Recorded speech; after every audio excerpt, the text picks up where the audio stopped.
Subiye kubaramutsa no kubakaze banywanyi bacu mukurikira amakuru n'ibiganiro dutambutsa kuri nombonesha kure mukunda muri benshi Shiramatsiko TV nane n'umwanya yageze ko ari karagaruka ko cane irya nino kuri rigenekerezo rya 30 z'ukwezi kwa mbere umwaka wa 2026 amakuru tugiye kubageza ko agiye kwibanda ku ngingo nkuru zikurikira. Muri ano makuru turaza kubabwira ku mutegetsi yaraye abogojwe mu biro vya Angeline Ndayishimiye umutambukanyi w'umukuru w'igihugu c'u Burundi, aho uyu mutegetsi nyine tuza kubabwira niki azize, tukaza no kubabwira uyu mutegetsi ninde, aho yaciye anasubirizwa. Muri ano makuru turaza kubabwira icuka kibi kivugwa mu biro vy'umukuru w'igihugu c'u Burundi kuvaho Perezida Evariste Ndayishimiye ahereye umutambukanyi wiwe ibiro bishasha. Bikaba ari ubwa mbere bibayeho mu mateka y'u Burundi ko umutambukanyi w'umukuru w'igihugu nyine nawe agira biro yiwe. Muri ano makuru turaza kubigaruka ko twabiguteguriye. Muri ano makuru kandi turaza kubabwira ko ibintu bibandanije gukomera cane. Turaza kubabwira ku nkuru yihuta yo gutabariza. Hari umwe mu Barundi yoba yatahutse avuye mu gihugu cibanyi c'u Rwanda, akaba yaciye afatwa arajanwa. Kuri ubu ngubu turaza kubabwira ico iperereza ry'u Burundi ririko rirakora kuba ariko baragerageza gutaha bava mu Rwanda baza mu Burundi. Turaza kubabwira vyinshi biriko biravugwa cane, ukugeneye nyurujwe ndetse n'ibibazo bikomeye cane vyoba biriko birashikira uyo nyine Murundi yaravuye mu gihugu cibanyi c'u Rwanda. Amakuru twabashije kuronka nuko ngo yoba yaraje mu gufuba inakuru yari yamaze kwitaba Imana. Muri ano makuru turaza kubabwira akatotezo ariko arakorerwa. Muri ano makuru kandi turaza kubabwira inkuru idasanzwe, ni inkuru ijanye n'imodoka igisoda c'u Burundi coba carakoze. Ni imodoka idasanzwe iriko iravugwa ko vyinshi cane. Muri ano makuru turaza kubabwira ibiriko birayivugwa ko, aho kugenekerezo rya 27 z'ukwezi kw'icumi umwaka wa 2025 ariho umushikiranganji wo kwivuna abansi Mary Chantal yari yagendeye ibiro bikuru vya gisirikare. Igisoda nyine ciboneraho akaryo ko kumurika iyo modoka ikoranye ubuhinga bwa none, akaba yarakozwe nyine n'igisoda c'u Burundi. Muri ano makuru turaza kugaruka kuri vyinshi cane biriko biragarukwa ko cane kuri iyo modoka. Ibi n'ibindi twakubwiye mfunyafunyo turaza kugenda turabigaruka ko mu buryo bw'idonido twabiguteguriye. Nimba utarafyonda kuri sabone wakoresha kano karyo gafyonda ko kugira ngo uzurabana natwe mu nkuru n'ibiganiro twama twatambukishije kuri nombonesha kure mukunda muri benshi Shiramatsiko TV. Reka ano makuru yacu tuyatangurire kuri iyi nkuru yihuta. Ni inkuru yihuta yo gutabariza uwaraye anyurujwe. Uyo nta wundi ni uwitwa Fabrice Irankunda, yafashwe atashe avuye mu gihugu cibanyi c'u Rwanda. Mw'ijoro ryaheze twaronse ubutumwa bwihuta butabariza uyu muntu muri aya majambo: hari umuntu yashikiwe n'ibibazo mwodufasha mukamutabariza. Yitwa Fabrice, avuka mu ntara ya Maramvya yahahora komine Kiganda, umutumba Rubumba, agacimbiri Mukoni, arubatse. Yafashwe avuye mu Rwanda, yaraje mu Burundi gufuba inakuru yamureze. Yafatiwe ahitwa Gatsinda mu ntara ya Ngozi yahahora. Yafashwe ari kw'ipikipiki. Agifatwa haciye haza imodoka ivuye Ingozi iramujana. Kugeza ubu ntituzi iyo bamujanye. Turacarondera idonido ry'ifatwa rya Fabrice. Dushimye gutanga akamo gatabariza Fabrice nk'uko kaje kubera tubona byihutirwa, biraboneka ko hari amakuru menshi akibura, umwidondoro wiwe ukwiye, ingene yashoboye kujabuka akinjira mu Burundi avuye mu gihugu kibanyi cy'u Rwanda, abamufashe ubwa mbere, imodoka yamujanye uko imeze n'abari bayirimwo. Bino bibura turaza kuvyongera ko uko biza biraboneka, ariko abafashe Fabrice twobasaba ko bozigama ubuzima bwiwe, abaye afise ikosa agakurikiranwa mu nzego zizwi. Hari benshi bagiye barafatwa gutya bagaca baburwa irengero mu iperereza. Iyi ntara igabwa na Salvatore Horihoze, niwe wa mbere amaso yacu aca atumbereza. Wogira ico amenye yotwandikira inbox canke kuri WhatsApp ya Ndondeza, akamenyetso ko guteranya 32 46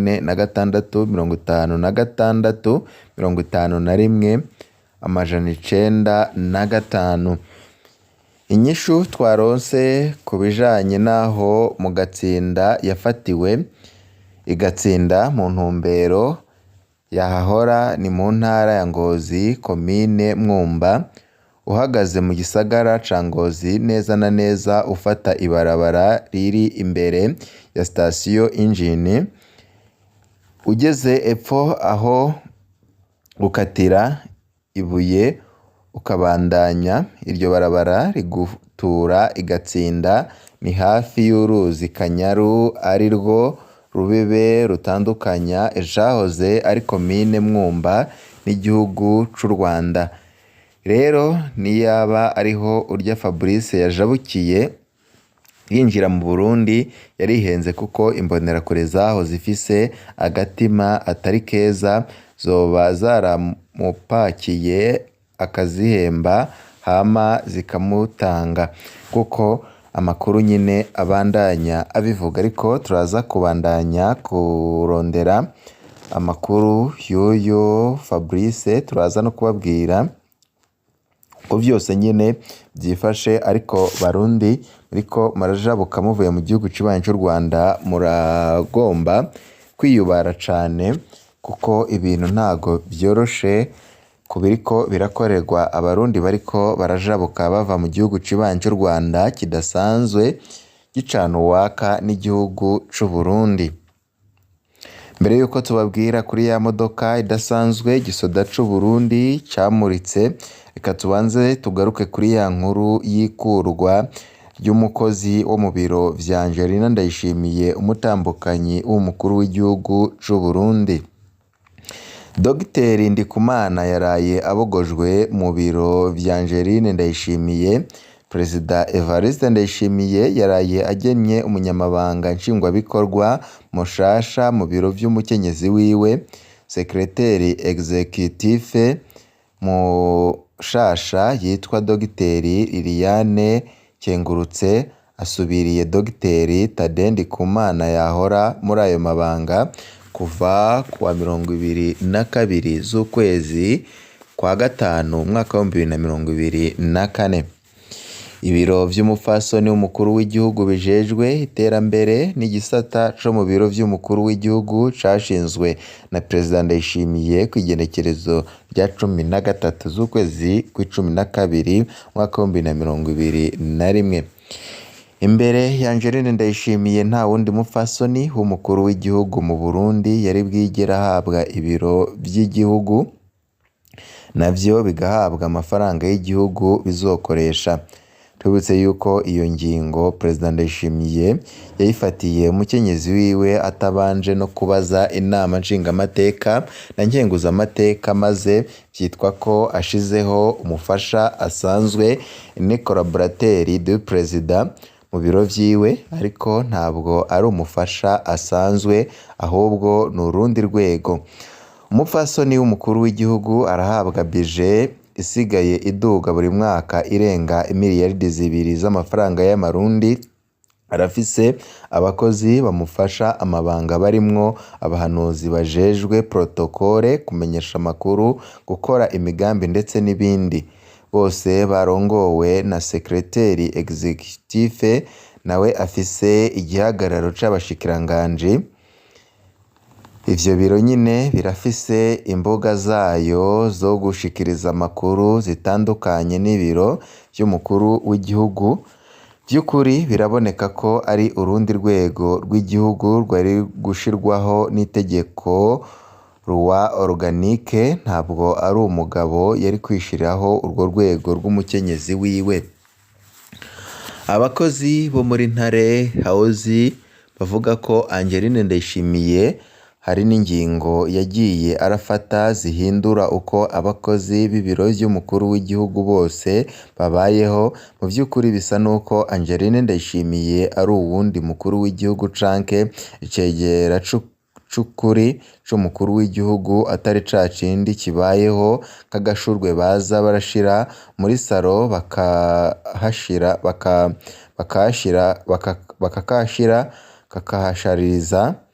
Hari naho bishika Angeline Ndayishimiye agaha amategeko umuyobozi mwishikira mu biro vy'umukuru w'igihugu, Chief de Cabinet Civile, ku rugero rwo gutegeka ibibera muri leta. Akarorero gatoya ni nka hamwe havugwa ingene yategetse ko igisata co gufatana mu nda kiva mu bushikiranganji aretemo katihabwa akakijana kwa Gabriel Nizigama. Ivyo bikabanza gukorwa atategeko ry'umukuru w'igihugu ribanje gukora.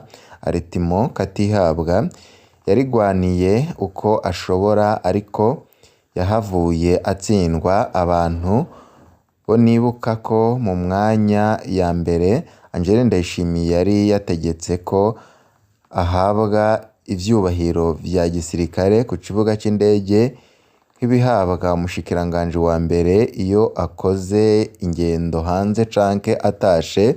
Hari abasemereye birahagarara. Dr Tade Ndikumana yari umushikiranganji nyuma ajejwe amagara y'abantu wa Perezida Nkurunziza. Muri ico gihe haravuzwe amadosiye atoroshe ko kubesha abarundi ko atakiza ca coronavirus gishobora gushika mu Burundi. Ikinyoma kibandanya no mu gihe Tade Ndikumana we nyene ubwiwe yari yamaze gufatwa aja kuvuzwa muri Kenya. Haravuzwe ayandi madosiye atoroshe muri ubwo bushikiranganji. Dr Tade Ndikumana n'umwe mu babitse amabanga ajanye n'urupfu rwa Perezida Nkurunziza. Aho Ndayishimiye yaziye ku butegetsi, yagumije Dr Tade Ndikumana mu bushikiranganji bujejwe amagara y'abantu, mu nyuma ajanwa mu bushikiranganji bujejwe akazi n'abakozi ba leta. Hanyuma arava muri leta agiye igihe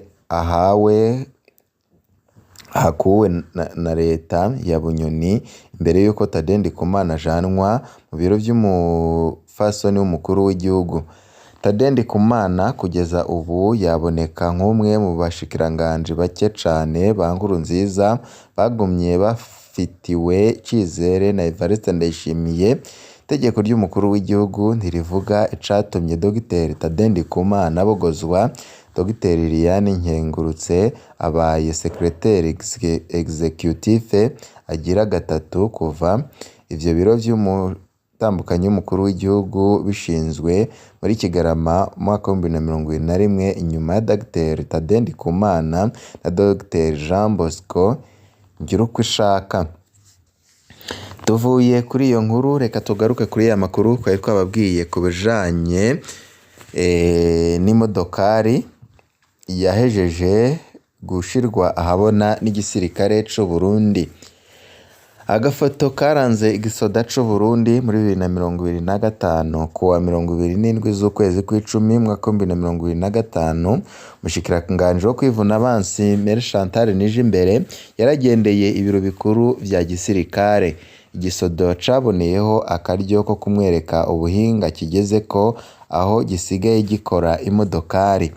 Imodoka y'amapine ane isa n'urwansi rubisi yanditseko FDNB ifise inimero ya pikapu imbere ifise ikibanza kimwe ca shoferi, vola yayo iri hagati na hagati, ubundi tumenyereye ija iburyo canke ibumbafu. Inyuma irafise aho abasirikare bagenda bicaye, kumwe bimeze ku mapikapu arerura abacunga abategetsi.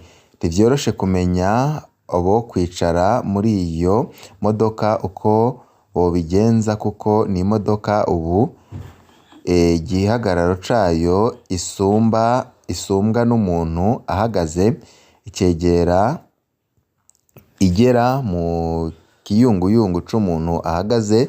Gisoda ticavuze nimba iyo modoka zigiye kugwizwa mu Burundi canke ubwoko bw'intambara zizokoreshwamwo. Igisata c'igisoda cakoze iyo modoka citwa Frada, kirongowe na General Majoro Inyasi Sibomana, yigeze kuba arongoye iperereza rya gisirikare kuva muri 2015 gushika muri 2019, ikiringo canyurujwemwo abasoda batari bake, cane cane aba ex-FAB n'aba ex-FNL.